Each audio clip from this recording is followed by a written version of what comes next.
یا من ارجوہ لکل خیر وآمن سخطہ عند کل شر. ہر خیر تو تجھ سے ملتا ہے، لیکن جب میں شر کرتا ہوں تو تیرا غضب آ جاتا ہے؟ نہیں، میں شر کرتا ہوں، غضب منتظر رہتا ہے کہیں یہ توبہ کر لے، توبہ کر لے، توبہ کر لے.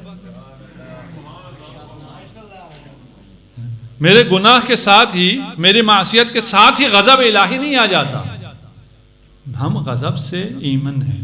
اگر مجھ سے لغزش ہو گئی اور میں نے گناہ کر لیا، گناہ کے بعد میں نے توبہ کر لیا، آپ نے کبھی گناہ نہیں کیا، میں نے ایک گناہ کیا، ہم دونوں اس تکامل کے راستے میں کہاں پہنچے ہوئے ہیں؟ میں ان سے آگے نکل گیا ہوں.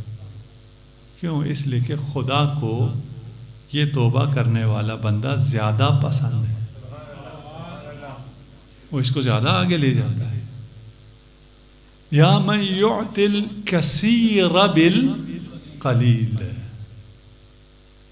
اے وہ ذات جو قلیل کے بدلے کثیر عنایت کرتی ہے. آپ یہاں آدھے گھنٹے کے لیے آئے، 45 منٹ کہہ لیجیے اگر میں نے زیادہ بول گیا، 45 منٹ کے لیے یہاں آپ تشریف لائے، اس کے بدلے میں آپ کو کتنا ملے گا؟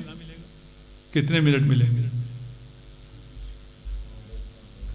ختم نہ ہونے والے ابدی زندگی میں نعمات ملیں گی اس قلیل کے مقابلے میں. آپ 2 رکعت نماز پڑھتے ہیں، وہاں آپ کو ہمیشہ ہمیشہ کی زندگی میں اس کا اجر ملتا ہے.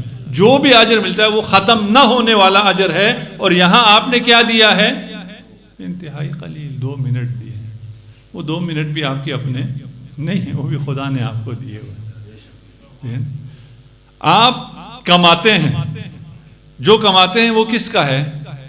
اللہ کا ہے. اللہ نے کیا کہا ہے؟ تو تیرا ہو گیا، جو کما رہا ہے سب تیرا. میں خرچ، جتنا میرا خرچ ہے وہ میرا، سارا تیرا. بچ گیا، جتنا بچا وہ آپ کا نہیں، جتنا بچا وہ بھی سارا تیرا. اگر 20% میری راہ میں دے دی، خمس قلیل 20%، وہ بھی آمدنی پر نہیں، بچت پر. کتنا رحمان ہے، کتنا رحیم ہے.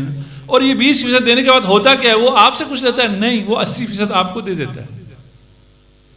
20% خود لے کر 80% آپ کو دیتا ہے. وہ آپ کا تو تھا نہیں، اس نے لینے کی وجہ سے یہ 80% آپ کا ہوا. یہ 80% دنیا میں کم ہو جاتا ہے؟ نہیں، دنیا میں بھی اس میں برکت آ جاتی ہے.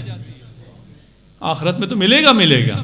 یہاں بھی کم نہیں ہوتا. آپ پوچھ لیجئے جو مومنین، یہاں تو سب خمس دیتے ہیں، جو مومنین خمس دیتے ہیں ان کے ہاں مال کی کمی نہیں ہوتی. جو نہیں دیتے اس کے پاس 20% آپ حساب کرتے چلے جائیں کہ یہ دیکھو اس نے کتنا بن گیا اور اس کے پاس اتنا کم ہو گیا. نہیں، اس کے پاس زیادہ ہوتا ہے.